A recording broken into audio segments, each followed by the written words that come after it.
So the technology and life sciences priorities are making sure we have enough money for research and development. So support of Nancy King's R&D tax credit is something top of our list. We are watching closely any bills that drop on drug pricing and make sure we're protecting our companies, because we don't want it to be too difficult to do business in Maryland. So we are watching those closely and will comment as they come out. On the technology, obviously we want anything that allows investors into technology, because that is a huge shortage in the state of Maryland. So I don't want to call it the angel tax credit because it's failed a number of times, but it needs to be some sort of innovation tax credit that gets Marylanders to pull the money out of their pocket and put it into companies and really put it in at a high level so that we can grow a lot of companies.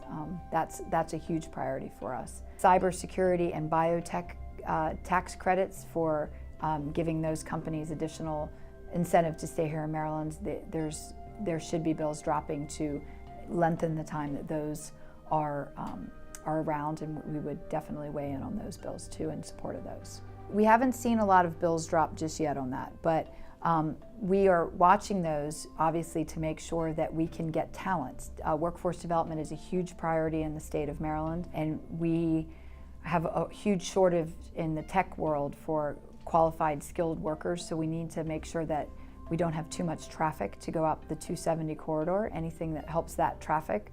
We need to make sure we can get workers from the city out to the suburbs where a lot of the companies are, and we would support anything that allows that transportation to the companies to be easier.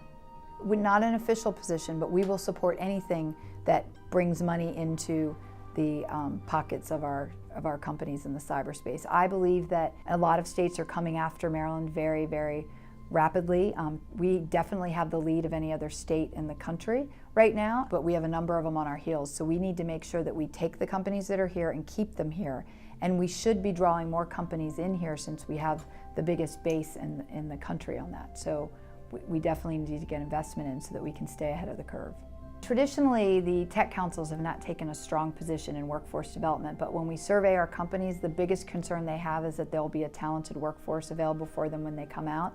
And in a state that pays more, puts more money into education than any other state in the country, we're very fortunate to have a talented workforce. But what we're finding is that tech companies don't take the time because they don't have the resources to actually take interns. The larger companies do, but the smaller companies are running so fast they can't train interns. So we are rolling out a program where we're going to offer our tech companies a training program for interns, and we're actually running the statewide internship portal for the Commerce Department, and we're very excited to be able to bring real-life experiences to kids as they get to the graduation years in their college life. Very excited about that. And we actually are hoping that a bill drops that gives some tax credits to people, to companies that take interns in, which would definitely promote a number of internships coming on.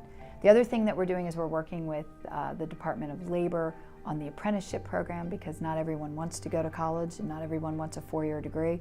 And there are so many jobs out there in tech companies that don't require a four-year degree or even a two-year degree. It's more on-the-job training. So we're going to be rolling out an apprentice program, which gives kids another option rather than just having to go to college or not having to work in the tech space. So we're excited about that. We made Todd Marks, to let Baltimore know that we care and that it's important to us. Todd Marks is the head of tech for us, which is a huge statement. And we also plan to do a third of our events in Baltimore to really draw in that tech community.